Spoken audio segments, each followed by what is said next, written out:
मैं चाहता हूं जितने भी सनातनी भाई हैं यहाँ मुझे गौर से सुने। मैं कश्मीरी पंडित हूँ और 90 में हम विस्थापित हुए हैं, तो मैं अपने ही देश में विस्थापितों की तरह जिंदगी जी रहा हूँ।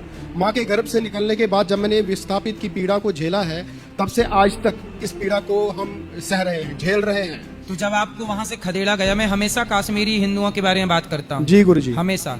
तो ये बताओ, जब आपको खदेड़ा गया कश्मीर से, तो आप कितने साल के थे? मैं करीबन 1-1.5 साल का था। तो आपके पिताजी ने आपको बताया होगा कि जब खदेड़े गए, जब वहाँ से हटाए गए, तो क्या हुआ? बिल्कुल, हालात ऐसे बन गए थे कि हम, क्योंकि जो हिंदू है वहाँ बहुत ही कम माइनॉरिटी में रह रहे थे, तब ऐसे हालात बन गए थे, हमारा रहना वहाँ हमारे लिए मुश्किल था, मतलब जिंदा रहना मुश्किल था जी।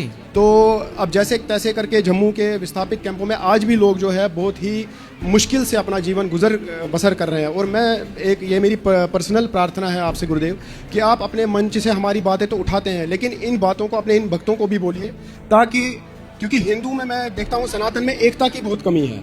अगर कश्मीर के हिंदू को कुछ हो रहा है तो केरला के हिंदू को कोई असर नहीं हो रहा है, अगर बंगाल के हिंदू पे कोई असर पड़ रहा है तो मुंबई के हिंदू को कोई फर्क नहीं पड़ रहा है। सही है। ये जो हमारे सनातन धर्म में है, ये एकता की जो ये बहुत कमी है। हिंदू जातियों के नाम पे बटा है, और अब तो भाषा के नाम पे भी बट रहा।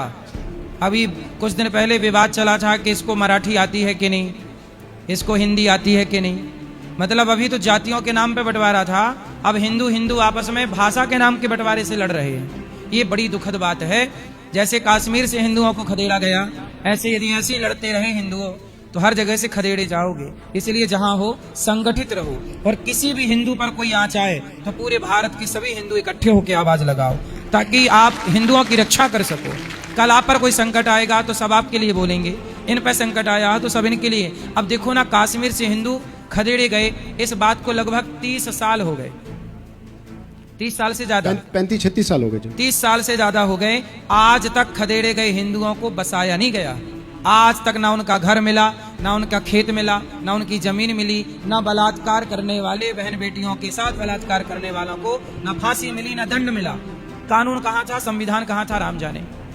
लोग कहते हैं कि देश कानून से चलता है, लोग कहते हैं देश संविधान से चलता है।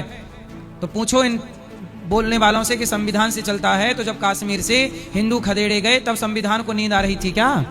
सो रहा था? तब कहां था संविधान? आज तक वो संविधान उनको उनकी जमीन न लौटा पाया। अब ऐसे संविधान से जब कश्मीर के हिंदुओं की रक्षा नहीं हो पाई, तो इस देश के हिंदुओं की रक्षा इस संविधान से क्या होगी? इसलिए उन लोगों को जरूर दंड मिलना चाहिए जिन्होंने हिंदुओं को खदेड़ा था, जरूर दंड मिलना चाहिए, तब हम माने कि संविधान में दम है।